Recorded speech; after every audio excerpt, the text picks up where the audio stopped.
زندگی میں برکت کے نزول اور اچھے شگون کے لیے کتنا ہی اچھا ہو کہ اس مرحلے کو کسی ایسے شخص کے ہاتھوں میں سونپیں کہ جو آداب شریعت سے بھی آگاہ ہو اور پاک و پاکیزہ روح، نیک صفات کا مالک بھی، تاکہ اس کے پاکیزہ وجود کی برکت رشتہ ازدواج میں منسلک ہونے والوں کے چراغ عشق کو پہلے سے زیادہ روشن کر دے، ان کی محبت و دلگرمی کو پہلے کی نسبت اور زیادہ گرما دے اور اس کے وجود کی مٹھاس ان کی نئی زندگی میں مزید شیرینی گھولے۔ اس سے بڑھ کر کیا سعادت ہوگی کہ زندگی کی اس مشترکہ جدوجہد کی بنیاد رکھنے والا، زمانے کا ولی فقیہ، اہل ایمان کے دلوں کا محبوب اور نائب امام زمانہ عجل اللہ فرجہ الشریف ہو۔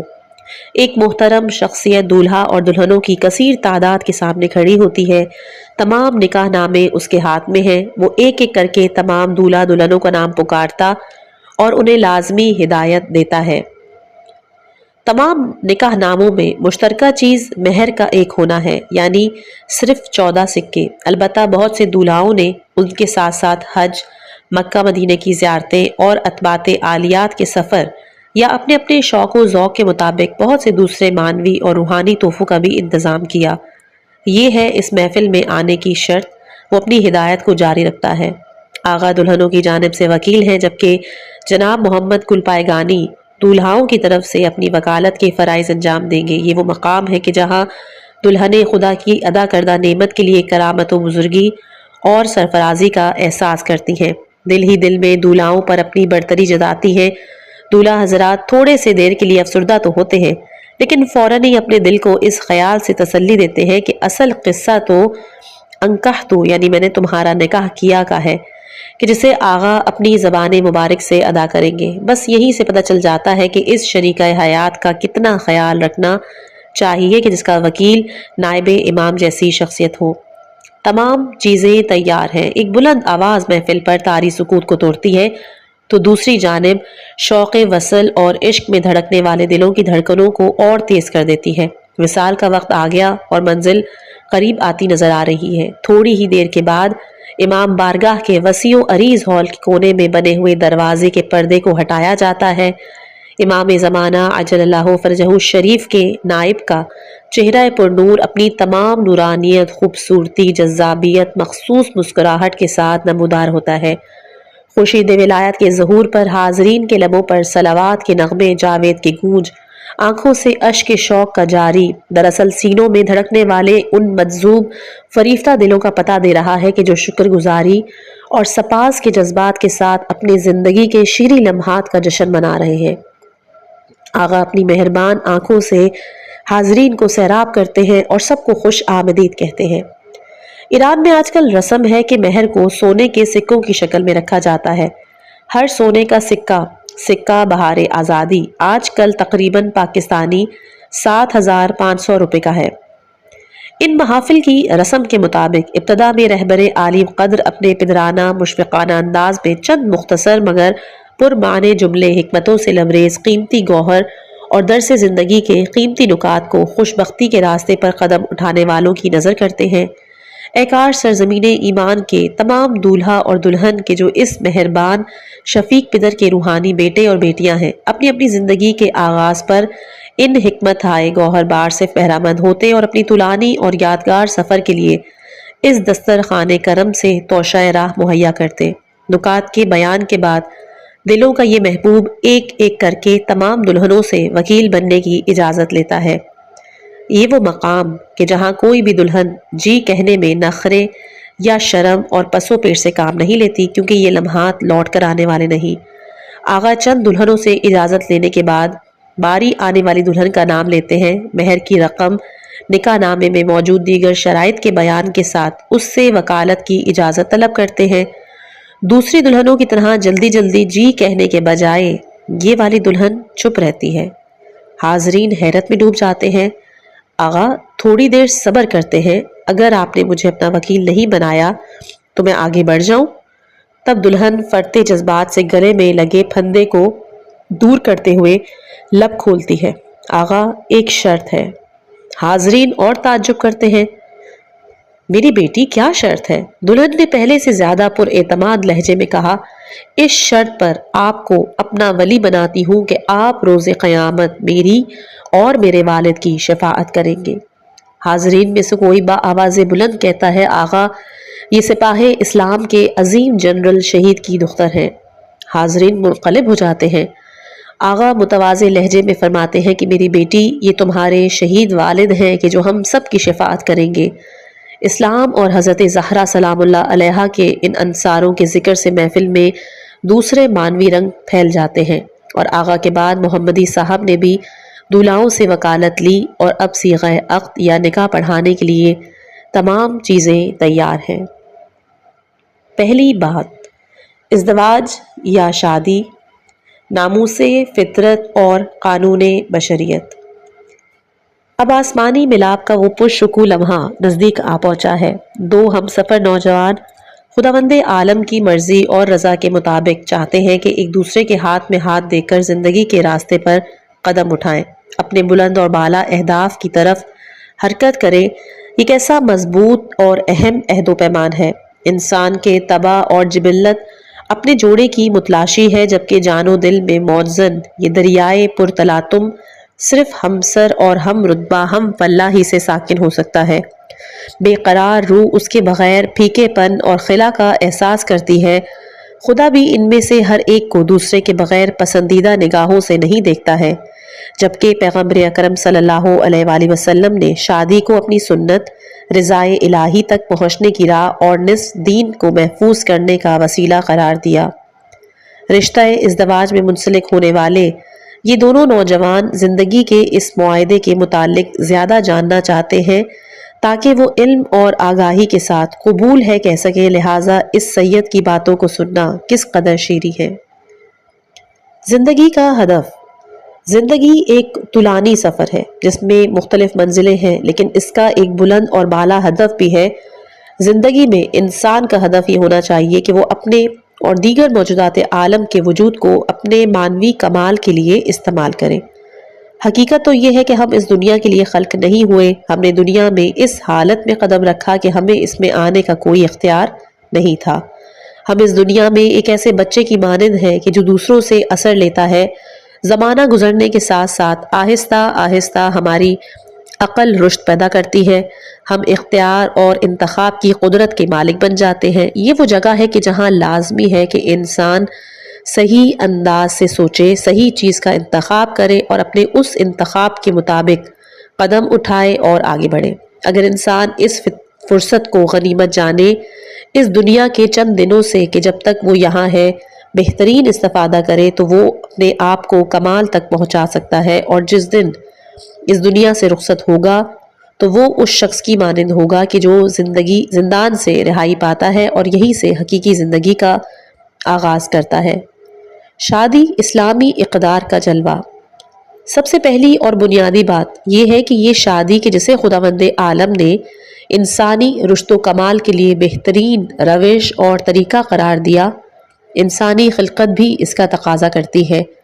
خداوند عالم کے اسرار میں سے ایک سر، اس کی نعمتوں میں سے ایک نعمت اور حیات بشری کے مظاہر میں سے ایک ناقابل اجتناب مظہر ہے۔ ایسا ہو سکتا تھا کہ خداوند عالم آسمانی قوانین میں شادی کو لازم اور واجب یا جائز قرار دیتا اور لوگوں کو چھوڑ دیتا کہ وہ ازروئے ناچاری یا ازروئے اختیار شادی کریں، لیکن اس نے یہ کام نہیں کیا، بلکہ ازدواج کو ایک قدر، ایک ویلیو قرار دیا، یعنی جو بھی رشتہ ازدواج میں منسلک نہیں ہوگا وہ خود کو اس فضیلت سے محروم کر دے گا۔ خداوند عالم کا اسرار۔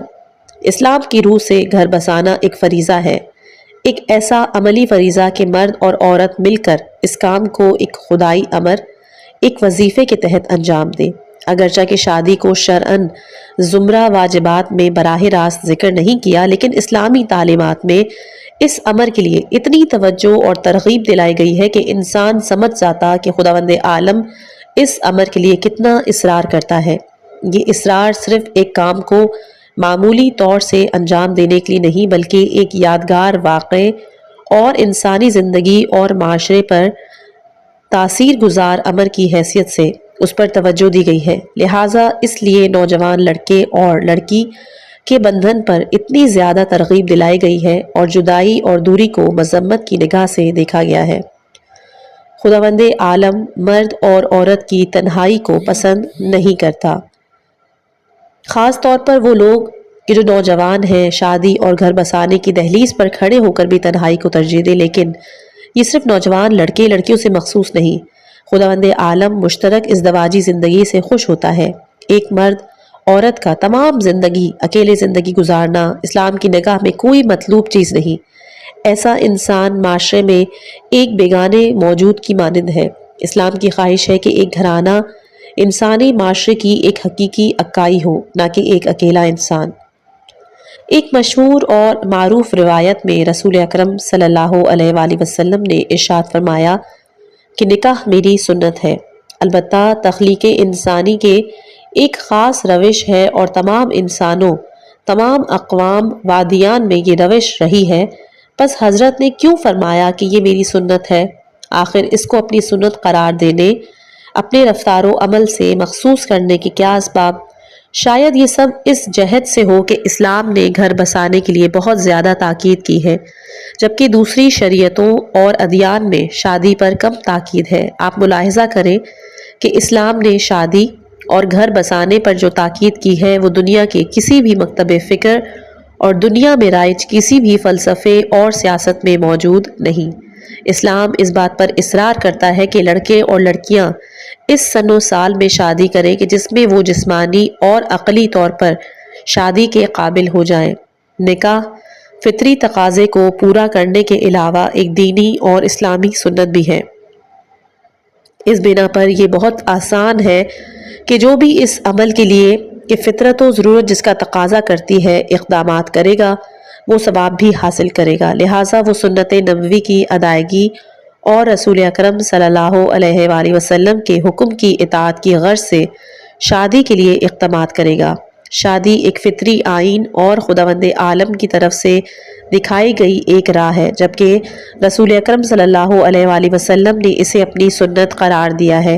اس کا سبب یہ ہے کہ اسلام نے اس مسئلے پر بہت زیادہ اور خاص تاکید کی ہے۔ کیونکہ یہ مسئلہ بہت اہمیت کا حامل ہے۔ انسانی تربیت میں خاندان کی تشکیل کے بہت گہرے اثرات مرتب ہوتے ہیں۔ اسی طرح فضائل و کمالات کے ارتقاء اور تربیتی، روحی، عملی، ہمدردی و محبت کے لحاظ سے ایک صحیح اور سالم انسان کی مکمل ظاہری اور باطنی تعمیر میں یہ عنصر بنیادی کردار کا حامل ہے۔ جوانی کے عشق و شوق میں شادی۔ حضرت ختمی مرتبت صلی اللہ علیہ وآلہ وسلم اس بات پر بہت زیادہ تاکید فرماتے تھے کہ نوجوان لڑکے اور لڑکیاں جلدی شادی کریں، البتہ اپنے میل اور رغبت اور اختیار سے، نہ یہ کہ دوسرے ان کی جگہ فیصلہ کریں۔ ہمیں چاہیے کہ اپنے معاشرے میں اس بات کو رواج دیں، نوجوانوں کو مناسب سن و سال میں کہ جب اس کی نوجوانی کے بہار اپنے عروج پر ہو، عشق و شوق کی اس جوش و گرمی کے ساتھ شادی کرنی چاہیے۔ یہ بات بہت سے افراد کے نظریات اور خیالات کے برخلاف ہے کہ جو یہ خیال کرتے ہیں کہ جوانی کے زمانے کی شادی دراصل وقت سے پہلے کھلنے والا پھول ہے کہ جو جلد ہی مرجھا جاتا ہے، لیکن حقیقت اس کے بالکل برعکس ہے۔ اگر شادی اور اس کے فلسفے کو صحیح طور پر درک کیا جائے اور یہ صحیح طور پر انجام پائے تو جوانی کی شادی اچھی اور بہت پائیدار ثابت ہوگی، اور ایسے خاندان میں میاں بیوی مکمل طور پر ایک دوسرے کے سچے دوست اور اچھے جیون ساتھی ثابت ہوں گے۔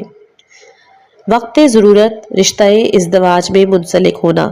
اسلام کی یہی خواہش ہے کہ یہ مقدس امر اپنے صحیح وقت پر کہ جب اس کی ضرورت محسوس کی جائے جتنا جلدی ممکن ہو انجام پائے۔ یہ وہ امور ہے کہ جو اسلام سے مخصوص نہیں، یعنی جتنی جلدی ہو بہتر ہے۔ جلدی اس لیے کہ وہ وقت کہ جب لڑکا اور لڑکی اپنے جیون ساتھی کی ضرورت محسوس کریں تو یہ کام جتنا جلدی ممکن ہو انجام پائے بہتر ہے۔ اس کا سبب یہ ہے کہ اولاً رشتہ ازدواج میں منسلک ہونے کے دامن میں چھپی ہوئی خیر و برکات اپنے صحیح وقت پر انسان کو حاصل ہوں گی، قبل اس کے زمانہ گزرے یا اس کی زندگی کا بہترین حصہ گزر جائے۔ دوسری بات یہ کہ وقت پر شادی جنسی انحرافات اور بے راہ روی کا راستہ روکتی ہے، لہٰذا حدیث میں ارشاد ہوا ہے کہ جس نے وقت پر شادی کی اس نے اپنا نصف دین محفوظ کر لیا۔ اس روایت سے معلوم ہوتا ہے کہ انسان کے دین و ایمان کو متزلزل کرنے والے آدھے حملے اور ان کو لاحق خطرات صرف جنسی انحرافات اور بے راہ روی کی وجہ سے ہیں۔ شادی کی برکتیں اور فوائد۔ رشتہ ازدواج میں منسلک ہو کر ایک دوسرے کا شریک حیات اور جیون ساتھی بننا اور خوشحال گھرانے کی ٹھنڈی فضا میں سانس لینا دراصل زندگی کے اہم ترین امور سے تعلق رکھتا ہے۔ شادی مرد اور عورت دونوں کے روحانی آرام و سکون اور مل جل کر زندگی کی گاڑی کو دل گرمی کے ساتھ چلانے کا ایک وسیلہ ہے، یعنی ایک دوسرے کی ڈھارس باندھنے، اطمینان قلب اور ایک غمخوار اور مونس کی تلاش کا وسیلہ کہ جس کا وجود میاں بیوی کی مشترکہ زندگی کا جز ہے۔ شادی انسان کی جنسی، شہوتی اور جبلتی جیسی فطری ضرورتوں کا مثبت جواب دینے کے علاوہ تولید نسل اور صاحب اولاد ہونے جیسی زندگی کی بڑی خوشیوں کو بھی اپنے ہمراہ لاتی ہے۔ پس آپ شادی کے مادی اور معنوی پہلوؤں پر توجہ کیجیے کہ جب ایک انسان شادی کو اس نظر سے دیکھتا ہے تو وہ شادی کو مبارک، مسعود امر اور مفید حکم پاتا ہے۔ البتہ شادی کا سب سے اہم فائدہ گھر بسانا ہے، جبکہ دیگر مسائل دوسرے درجے کے ہیں یا اس گھر بسانے والے امر کی مدد کرنے والے ہیں، مثلاً تولید نسل یا بشری غرائز، جبلتوں کی سیرابی کا انتظام۔ نسل بشر کی ابتدا اور بنیاد شادی ہے، عالم کی بقا شادی سے وابستہ ہے، تہذیب و تمدن اور ثقافتیں شادی ہی کے ذریعے آنے والی نسلوں تک منتقل ہوتی ہیں، اور سیاسی اور دیگر جہات شادی کی شرائط۔ شریعت میں حکم دیا گیا ہے کہ رشتہ ازدواج کو مضبوطی سے قائم رکھا جائے، لیکن اس کے ساتھ ساتھ میاں بیوی کی مشترکہ زندگی سے متعلق بہت سی شرائط کو بھی بیان کیا گیا ہے، مثلاً ازدواجی زندگی کے اخلاق و عمل کے بارے میں کہ جب آپ رشتہ ازدواج میں منسلک ہو جائیں تو اپنی بیوی یا شوہر کے لیے اپنے اخلاق کو اچھا بنائیں، مشترکہ زندگی میں اس کی مدد کیجیے، عفو درگزر سے کام لیں، ایک دوسرے سے محبت کریں، اس کے سچے اور مخلص دوست بنیں، وفاداری کریں، یہ سب شریعت کے احکام اور دستور ہیں۔ البتہ شادی میں مادی شرائط کو بھی بہت آسان رکھا گیا ہے۔ جو چیز شادی میں اہم ہے وہ اپنے شریک حیات کی بشری پہلو، اس کے انسانی احساسات کو ملحوظ خاطر رکھنا۔ رشتہ ازدواج میں منسلک ہونے والے لڑکے اور لڑکیوں کو چاہیے کہ اپنی زندگی کی آخری سانسوں تک ایک دوسرے کے ساتھ اچھے اخلاق سے پیش آئیں، کیونکہ یہ سب امور اس بندھن اور اس رشتے کی حفاظت کرتے ہیں۔ شریعت مقدسہ نے انسان کے اجتماعی روابط اور تعلقات میں شادی جیسے اس انسانی امر پر دستخط تو کیے ہیں، لیکن ساتھ بہت سی شرائط بھی رکھی۔ ان جملہ شرائط میں سے ایک شرط یہ ہے کہ یہ انسانی امر ایک انسان کے دوسرے انسان سے رابطے کے دائرے سے خارج ہو کر ایک تجارتی لین دین کے معاملے میں تبدیل نہ ہو جائے۔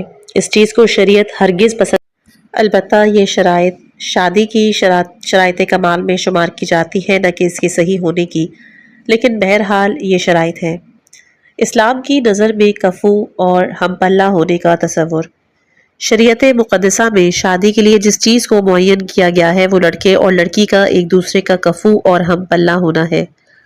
کفو اور ہم پلہ ہونے کے سلسلے میں جو چیز قابل اہمیت ہے وہ ایمان ہے، یعنی دونوں کو مومن، متقی اور پرہیزگار ہونا چاہیے، یہ کہ دونوں اسلامی تعلیمات پر اعتقاد رکھنے والے، ان پر عمل کرنے والے ہوں۔ جب یہ چیز حاصل ہو جائے تو بقیہ دوسری مادی چیزوں کی کوئی اہمیت نہیں رہتی۔ جب شادی کرنے والے لڑکے لڑکی کی پاک دامنی، تقوی اور طہارت و پاکیزگی معلوم ہو اور دونوں ایک دوسرے کے کفو اور ہم پلہ ہوں تو بقیہ دوسری چیزیں خدا خود فراہم کر دے گا۔ اسلام میں اس مشترکہ جدوجہد اور زندگی کا معیار کہ جس کا نام ایک دوسرے کا جیون ساتھی بننا ہے، دین اور تقوی سے عبارت ہے۔ مومن مرد مومن عورت کا کفو ہے، جبکہ مسلمان مرد مسلمان عورت کا ہم پلہ۔ یہ ہے دین کا بتایا ہوا معیار۔ البتہ جو بھی راہ خدا میں آگے آگے پیش قدم، دوسروں سے زیادہ فداکاری کرنے والا، دوسروں کی نسبت زیادہ آگاہ اور بندگان خدا کے لیے زیادہ ہمدرد اور انہیں نفع پہنچانے والا ہوگا، سب سے بہتر اور بلند مقام کا حامل ہے۔ ممکن ہے کہ عورت اس مقام کی مالک نہ ہو تو اس میں کوئی قباحت نہیں، لیکن عورت کو چاہیے کہ خود کو اس بلند مقام کی طرف حرکت دے، یا ممکن ہے کہ عورت کا مقام مرد سے زیادہ بلند ہو اور مرد اس رتبے کا حامل نہ ہو، بس مرد کو چاہیے کہ اس بلند مقام اور منزل کی جانب قدم اٹھائے۔ ہر چیز کی کچھ شرائط ہوتی ہیں، کچھ شرائط اس عمل کے صحیح ہونے اور کچھ اس کے کمال سے متعلق ہوتی ہیں۔ مثلا نماز کی شرائط صحت یا صحیح ہونے کی جملہ شرائط میں سے چند شرط یہ ہے کہ نمازی کا بدن، لباس اور نماز کی جگہ پاک ہو، غصبی نہ ہو کہ اگر ان کا خیال نہ رکھا جائے تو نماز باطل ہے۔ لیکن کچھ شرائط نماز کے کمال سے متعلق ہیں، مثلا حضور قلب، توجہ سے نماز کی ادائیگی، خوف خدا سے گریہ کرنا، اپنی ہر نماز کو آخری نماز سمجھ کے ادا کرنا وغیرہ۔ یعنی اگر ان شرائط نماز کا خیال نہ رکھا جائے تو بھی یہ نماز فقہی طور پر صحیح ہے۔ لیکن دین مقدس اسلام نے شرائط کمال پر بہت زور دیا ہے کہ جو نماز کو کمال کی طرف لے جاتی ہے۔ اسی طرح شادی کی شرط کمال یہ ہے کہ شادی ایک تجارتی معاملے میں تبدیل نہ ہونے پائے، لیکن اگر کہیں ایسا ہو کہ مہر اور جہیز زیادہ رکھا جائے تو ان کی وجہ سے خود شادی کے فقہی طور پر صحیح ہونے پر کوئی اثر تو نہیں پڑے گا اور شادی اپنی جگہ مکمل صحیح ہوگی، لیکن اسلام کو یہ بات ہرگز پسند۔ عاقل اور غافل انسان کا فرق۔ ایک وقت انسان شادی کرتا ہے اور کہتا ہے کہ پروردگار میں شادی کر رہا ہوں اور اپنی ایک فطری ضرورت کو پورا کر رہا ہوں۔ ممکن ہے کہ اس کی طبیعت اور مزاج ہی اس طرح کا ہو کہ وہ خدا کا شکر کرے، اگرچہ کہ وہ اپنی زبان سے یہ جملے ادا نہ کرے یا ذہن میں بھی نہ لے کر آئے، لیکن توجہ رہے کہ انسان کی فطری ضرورت صرف اس کی جنسی خواہش کو ہی پورا نہیں کرتی، بلکہ مرد عورت دونوں رشتہ ازدواج میں منسلک ہو کر اپنی مشترک زندگی کا آغاز کرتے ہیں، اپنا گھر بساتے اور اپنے چھوٹے سے خاندان کو وجود میں لے کر آتے ہیں۔ یہ بھی انسان کی ضرورتیں ہیں اور دیگر ضروریات کی مانند اس کا وجود انسانی حیات کے لیے اشد ضروری ہے۔ چنانچہ وہ کہتا ہے کہ خداوندا، میں اپنی اس فطری ضرورت کو پورا کر رہا ہوں، میں تیرا شکر گزار ہوں کہ تو نے مجھے موقع فراہم کیا، مجھے اجازت دی، مجھے وسیلہ عطا کیا اور مجھے اچھی شریکہ حیات نصیب ہوئی۔ میں شادی کے بعد بھی اپنی نئی زندگی میں پوری کوشش کروں گا کہ تیری رضا اور خوشنودی کے مطابق عمل کروں۔ یہ ایک طرح سے شادی کرنا اور اپنی نئی زندگی کا آغاز کرنا ہے۔ ایک اور انسان ہے کہ جو شادی تو کرتا ہے لیکن نہ خدا کا شکر ادا کرتا ہے، نہ اپنی شریکہ حیات کی قدر و قیمت جانتا ہے، نہ ہی اس فرصت کو غنیمت شمار کرتا ہے کہ جو اسے حاصل ہوئی۔ یہ آدمی مست غافل انسان کی مانند ہے۔ اگر ایسی زندگی کو دوام بھی حاصل ہو جائے تو بھی یہ کبھی شیریں نہیں ہو سکے گی اور نہ ہی اس میں ایک دوسرے کی نسبت اپنی ذمہ داریوں کا خیال رکھا جائے گا۔ شادی کی نعمت کا شکرانہ۔ آپ کو چاہیے کہ زندگی کے اس مرحلے کو کہ جب آپ اپنی ازدواجی زندگی کا آغاز کرتے ہیں، اپنے گھرانے کی بنیادیں مضبوطی سے رکھتے ہیں، خداوند عالم کی عظیم نعمتوں میں سے ایک نعمت تصور کریں اور اس کا شکرانہ بجا لائیں۔ ہمارے پاس جو کچھ ہے وہ خدا کا دیا ہوا ہے، لیکن اس نعمت کی طرف توجہ اور نعمت دینے والی ذات کی یاد آوری بہت اہمیت کی حامل ہے۔ بہت سی ایسی نعمتیں ہیں کہ جن کی طرف انسان توجہ بھی نہیں کرتا۔ بہت سے لوگ ہیں کہ جو شادی کرتے ہیں، بہت سی خوبیوں کے مالک بن جاتے ہیں، اچھی شیریں زندگی انہیں نصیب ہوتی ہے، بہترین زندگی گزارتے ہیں، لیکن اس بات کی طرف بالکل متوجہ نہیں ہوتے کہ یہ کتنی عظیم نعمت ہے، انہیں اپنی قسمت مستقبل کو اچھا بنانے والا کتنا اہم موقع نصیب ہوا ہے۔ جب انسان یہ نہ سمجھ سکے تو وہ نعمت کا شکریہ بھی ادا نہیں کر سکتا، نتیجے کے طور پر رحمت الہی سے محروم ہو جاتا ہے جو انسان کے شکر کی وجہ سے اس پر نازل ہوتی ہے۔ لہٰذا انسان کو چاہیے کہ اس بات کی طرف توجہ کرے کہ یہ کتنی بڑی نعمت ہے اور اس نعمت کا شکرانہ کیسے ادا کیا جا سکتا ہے۔ ایک وقت انسان شکریہ کو فقط اپنی زبان سے ادا کرتا ہے کہ خدایا تیرا شکر ہے، لیکن یہ شکر اس کے دل کی گہرائیوں تک سرایت نہیں کرتا۔ ایسا شکر صرف لقلقہ زبانی ہے اور اس کی کوئی قیمت نہیں، لیکن ایک وقت انسان اپنے دل کی گہرائیوں سے خدائے متعال کا شکر گزار ہوتا ہے۔ ایسا شکر بہت اہمیت کا حامل ہے۔ ایسا انسان سمجھتا ہے کہ خداوند متعال نے اسے ایک نعمت دی اور وہ حقیقت میں اپنے شکر کا اظہار کرتا ہے۔ یہ شکر کا بہترین درجہ ہے۔ جب بھی ہم خداوند عالم کا شکریہ ادا کرتے ہیں تو اس شکرانے کی وجہ سے ہم پر ایک عمل کی انجام دہی لازم ہو جاتی ہے۔ بہت خوب۔ اب جبکہ خداوند کریم نے آپ کو یہ نعمت دی ہے تو اس کے بدلے میں آپ کو کیا کام انجام دینے چاہیے؟ اس نعمت کے جواب میں ہم سے ہماری قدرت سے زیادہ عمل کی توقع نہیں کی گئی۔ نعمت کے مقابلے میں جو چیز ہم سے مطلوب ہے وہ یہ ہے کہ ہم اس نعمت سے اچھا برتاؤ کریں۔ اچھے برتاؤ کو اسلام میں معین کیا گیا ہے، جسے خاندانی اخلاق و حکمت سے تعبیر کیا جاتا ہے، یعنی زندگی میں ہمیں کیا عمل اختیار کرنا چاہیے تاکہ ہماری زندگی ایک اچھی زندگی ہو۔ شادی کس لیے؟ مال و جمال کے لیے یا کمال کے لیے؟ اگر کوئی مال اور جمال کے لیے شادی کرے تو روایت کے مطابق ممکن ہے خداوند عالم اسے مال و دولت، خوبصورتی دے، اور یہ بھی ممکن ہے کہ اسے ان چیزوں سے محروم رکھے۔ لیکن اگر کوئی تقوی، عفت، پاکیزگی کے حصول کے لیے شادی کرے تو خداوند عالم اسے مال و دولت بھی دے گا، حسن و خوبصورتی بھی عطا کرے گا۔ ممکن ہے کوئی یہ کہے کہ حسن و خوبصورتی تو عطا کرنے والی کوئی چیز نہیں، یعنی کسی کے پاس خوبصورتی ہے یا نہیں ہے، دینے یا نہیں دینے سے اس کا کیا تعلق؟ اس کے معنی یہ ہے کہ خوبصورتی آپ کے دل اور نگاہوں میں ہے۔ اگر انسان کسی کو کہ جو بہت خوبصورت نہ ہو پسند کر، یا وہ کسی کو پسند نہیں کرتا، ہر چند کہ وہ بہت ہی خوبصورت ہی کیوں نہ ہو، تو وہ اسے اچھا نہیں لگے گا۔ اسلامی روش ہی بہتر ہے۔ عیسائیت اور یہودیت سمیت دیگر ادیان میں یہ رشتہ یعنی شادی مختلف صورتوں میں موجود ہے۔ اسلام نے ان ادیان کی شادی کے طریقوں کو معتبر جانتے ہوئے مرد اور عورت کو میاں بیوی قرار دیا ہے اور ان کی اولاد کو بھی حلال زادہ سمجھا ہے۔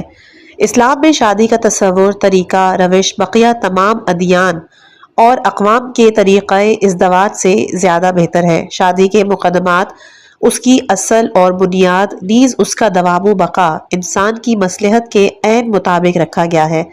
البتہ دوسرے ادیان میں ہونے والی شادیاں بھی ہمارے نزدیک معتبر اور قابل احترام ہیں، یعنی وہ نکاح کہ جو ایک عیسائی کے لیے اس کے گرجا گھر یا ایک یہودی کے لیے اس کے معبد میں یا ہر قوم کے اپنے اپنے خاص طریقے سے انجام دیا جاتا ہے، وہ ہمارے نزدیک صحیح ہے اور ہم اسے باطل نہیں کہتے۔ لیکن جو طریقہ اسلام نے معین کیا وہ دوسروں سے بہتر ہے کہ جس میں شوہر بیوی دونوں کے لیے الگ الگ حقوق، مشترکہ ازدواجی زندگی کے آداب اور ایک دوسرے کا جیون ساتھی بننے کی روش بھی بیان کی گئی ہے۔ اسلامی بنیاد یہی ہے کہ ایک گھرانہ تشکیل پائے اور وہ خوش بخت اور خوشحال بھی ہو۔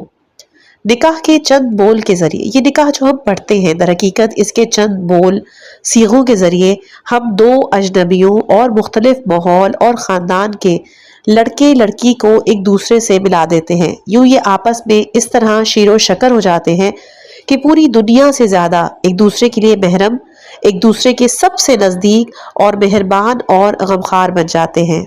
دوسری بات یہ کہ ہم اس نکاح کے ذریعے انسانی معاشرے میں ایک نئی اکائی ایجاد کرتے ہیں اور یوں معاشرے کا یہ انسانی اجتماع گھرانے کی اکائی سے تشکیل پاتا ہے۔ تیسری بات یہ کہ آپ دونوں انسان ہیں، ایک بیوی ایک شوہر، کہ آپ میں ہر ایک کو دوسرے کی ضرورت ہے۔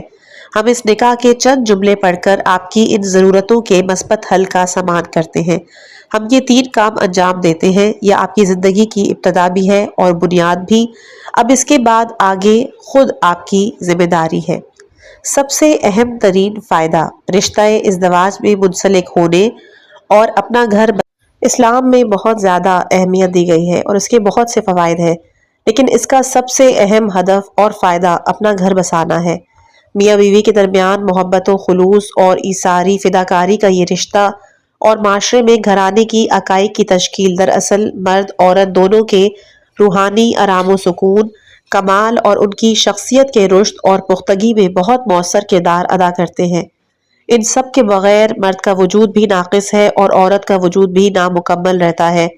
دوسرے تمام مسائل کا درجہ اس کے بعد آتا ہے۔ اگر یہ گھرانہ صحیح، سالم، محبت و خلوص کی فضا میں تشکیل پائے تو یہ معاشرے کے وجود اور آئندہ حالات پہ اثر انداز ہوگا۔ ازدواجی زندگی کا آغاز دراصل گھرانے کی تشکیل کے لیے اقدام کرنا ہے، جبکہ گھر کو بسانا در حقیقت تمام اجتماعی روابط کی اصلاح اور انسانی تربیت کی بنیاد ہے۔ در حقیقت شادی عبارت ہے لڑکے اور لڑکی کی اپنی مشترکہ ازدواجی زندگی شروع کرنے اور گھر بسانے سے۔ لڑکا اور لڑکی ایک دوسرے کو دیکھیں، پسند کریں، شرعی عقد یعنی نکاح پڑھا جائے اور یہ ایک دوسرے کے میاں بیوی بن جائیں اور یوں محبت و خلوص کی فضا میں ایک گھرانے کی بنیاد رکھی جاتی ہے۔ خداوند عالم ہر لحاظ سے صحیح سالم مسلمان گھرانے کو پسند کرتا ہے۔ جب ایک گھرانہ تشکیل پاتا ہے تو اس پر بہت سی برکتیں بھی نازل ہوتی ہیں۔ میاں بیوی کو اپنی بہت سی ضرورتوں کا مثبت حل مل جاتا ہے اور انسانی نسل اپنا سفر جاری رکھتی ہے۔ ان تمام مراحل میں اصل چیز اولاد، خوبصورتی، زیبائی، بلکہ اصل جوہر یہ ہے کہ دونوں انسان مل کر اپنی مشترکہ ازدواجی زندگی کا آغاز کرتے ہیں۔ چنانچہ اس مشترکہ زندگی کی فضا اور ماحول کو صحیح اور سالم ہونا چاہیے۔ اس گھرانے کی بنیاد رکھنا بذات خود سب سے اہم عنصر ہے۔ خلقت بشر کی اساس اس پر رکھی گئی ہے کہ ایک مرد و عورت مل کر باہمی شراکت و رضامندی سے اس عقائد کی بنیاد رکھیں تاکہ زندگی آسانی سے بغیر کسی مشکل اور تشویش خاطر کے انسانی حاجت و ضرورت کی جواب دہی کے لیے آگے بڑھے۔ اگر یہ سب چیزیں نہ ہوں تو جان لیں کہ زندگی اپنی ایک ٹانگ کے سہارے چل رہی ہے۔ دوسری بات محبت و خلوص میں تشکیل پانے والا گھرانہ اور خاندانی نظام زندگی۔ اب ہمارے بہترین اور عزیز ترین لڑکے لڑکیاں جان گئے ہیں کہ رشتہ ازدواج میں منسلک ہونے اور مقدس بندھن کا سب سے بہترین نتیجہ اور اصل ہدف گھرانے کی بنیاد رکھنا ہے۔ آج کے زمانے میں سب ہی گھرانے کے متعلق باتیں کرتے ہیں، سبھی کو اس بارے میں تشویق لاحق ہے۔ معاشرتی تاریخی علوم کے ماہرین کسی بھی معاشرے کی سب سے پہلی بنیادی ترین شکل گھرانے کو قرار دیتے ہیں۔ اس طرح ماہرین نفسیات بھی انسانوں کے نفسانی حالات کی جڑوں کو گھرانے میں ہی تلاش کرتے ہیں، جبکہ تربیت کے شعبے سے منسلک مفکرین اور دانشمند حضرات گھر کو ہی تربیتی امور کا مرکز جانتے ہیں، اور اجتماعی مسلح حضرات بھی ہر قسم کی اصلاح طلب تبدیلی اور انقلاب کو گھرانے ہی سے مربوط قرار دیتے ہیں۔ اور سچ مچ گھرانے کی اہمیت کتنی زیادہ ہے، اسلام کی اس بارے میں کیا نظر ہے، کس طرح ایک گھرانے کی بنیادوں کو مستحکم بنایا جا سکتا ہے، اور اسلام اور معاشرے میں گھرانے کے مقام و منزلت، اس کے مختلف اثرات کو اسلام کے مایہ ناز مفکر اور فلسفہ شناس دانشمند کی حیثیت سے اپنے ہر دل عزیز قائد اور رہبر سے سننا اس عظیم بنیاد کو رکھنے والے نوجوانوں کے لیے راہ کشا ہے۔ گھرانہ کلمہ طیبہ کی مانند ہے، اور کلمہ طیبہ کی خاصیت یہ ہے کہ جب یہ وجود میں آتا ہے تو مسلسل اس کے وجود سے خیر و برکت اور نیکی ہی ملتی رہتی ہے، اور وہ اپنے اطراف کی چیزوں میں نفوذ کرتا رہتا ہے۔ کلمہ طیبہ وہی چیزیں ہیں کہ جنہیں خداوند متعال نے انسان کی فطری ضرورتوں کو مد نظر رکھتے ہوئے اس کی صحیح بنیادوں کے ساتھ اسے تحفہ دیا ہے۔ یہ سب کلمہ طیبہ ہیں، خواہ وہ معنویات ہوں یا مادیات۔ جس طرح ایک انسان بدن کے اکائی، سیل یا خلیے سے تشکیل پاتا ہے، ان خلیوں کی نابودی، خرابی، بیماری خود بخود اور فطری طور پر بدن کی بیماری پر اختتام پذیر ہوتی ہے۔ اگر ان اکائیوں، ان خلیوں میں پلنے والی بیماری بڑھ جائے تو خطرناک شکل میں بڑھ کر پورے انسانی بدن کے لیے خطرے کا باعث بن سکتی ہے۔ اسی طرح انسانی معاشرہ بھی اکائیوں سے مل کر بنا ہے جنہیں ہم گھرانہ کہتے ہیں۔ ہر گھر اور گھرانہ انسان کے معاشرتی بدن کی اکائی ہے۔ جب یہ صحیح سالم ہوں گے، صحیح اور اچھا عمل انجام دیں گے تو معاشرے کا بدن بھی یقیناً صحیح اور سالم ہوگا۔ اچھا گھرانہ اور اچھا معاشرہ۔ اگر کسی معاشرے میں ایک گھرانے کی بنیادیں مستحکم ہو جائیں، میاں بیوی ایک دوسرے کے حقوق کا خیال رکھیں، آپس میں خوش رفتاری، اچھے اخلاق، باہمی تعاون سے پیش آئیں، مل کر مشکلات کو حل کریں، اپنے بچوں کی اچھی تربیت کریں، تو وہ معاشرہ بہتر صورتحال اور نجات سے ہمکنار ہو جائے گا۔ اگر معاشرے میں کوئی مسلح موجود ہو تو وہ ایسے معاشروں کی بآسانی اصلاح کر سکتا ہے، لیکن اگر صحیح اور سالم اچھے گھرانے ہی معاشرے میں موجود نہ ہو تو کتنے ہی بڑے مسلح کیوں نہ آ جائیں، وہ بھی معاشرے کی اصلاح نہیں کر سکتے۔ سورہ ابراہیم کی آیت نمبر 24 کی طرف اشارہ ہے کہ ارشاد رب العزت ہے، اللہ تعالیٰ نے کلمہ طیبہ کی مثال پیش کی ہے جیسے ایک شجر طیبہ کہ جس کی جڑیں زمین میں مستحکم ہوں اور شاخیں آسمان میں پھیلی ہوئی ہوں اور اپنے رب کے حکم سے اپنا پھل بھی لے کر آتا ہے۔ ہر وہ ملک کہ جس میں گھرانے کی بنیاد مضبوط ہو، اس ملک کی بہت سی مشکلات، خصوصاً معنوی اور اخلاقی مشکلات، اس مستحکم، صحیح اور سالم گھرانے کی برکت سے دور ہو جائیں گی یا سرے ہی سے وجود میں نہیں آئیں گی۔ یہ بندھن، ملاپ اور زندگی کا نیا روپ دراصل خداوند عالم کی بڑی نعمتوں میں سے ایک نعمت، اس کے اسرار خلقت میں سے یکسر ہے۔ اسی طرح معاشروں کی صحت و سلامتی، اصلاح و بہتری نیز ان کے بقا اور دوام کا دار و مدار اسی ازدواج زندگی پر ہے۔ اگر ایک گھرانہ صحیح صورت میں تشکیل پائے، منطقی، عقلی، اخلاقی اصول دونوں میاں و بیوی پر حاکم ہو اور وہ گھر خدا اور شریعت مقدسہ کے معین شدہ اصولوں کے مطابق چلے تو یہ گھرانہ اصلاح معاشرہ کی بنیاد قرار پائے گا۔ نیز اس معاشرے کے تمام افراد کی سعادت کی بنیاد بھی یہی گھر بنے گا۔ گھر کو بسانا دراصل انسان کی اجتماعی ضرورت ہے، چنانچہ اگر کسی معاشرے میں گھرانے صحیح اور سالم اور مستحکم ہو، حالات زمانہ ان کے پائے ثبات میں لغزش پیدا نہ کرے، وہ مختلف قسم کے اجتماعی آفات سے محفوظ ہو، ایسا معاشرہ اچھی طرح اصلاح پا سکتا ہے، اس کے باشندے فکری رشد پا سکتے ہیں، وہ روحانی لحاظ سے مکمل طور پر صحیح اور سالم ہوں گے، ممکن ہے کہ وہ نفسیاتی بیماریوں سے بھی دور ہو۔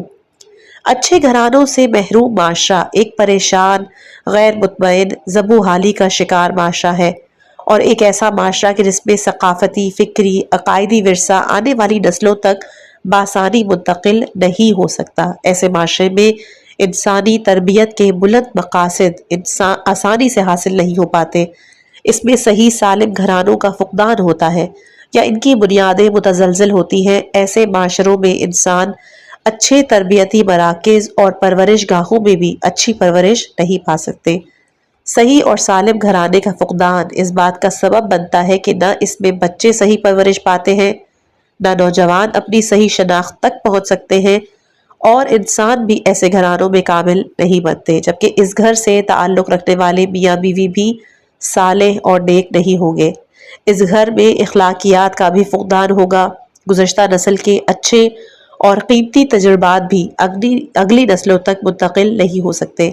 جب ایک معاشرے میں اچھا گھرانہ موجود نہ ہو تو جان لیجئے کہ اس معاشرے میں ایمان اور دینداری کو وجود میں لانے والا کوئی مرکز موجود نہیں ہے۔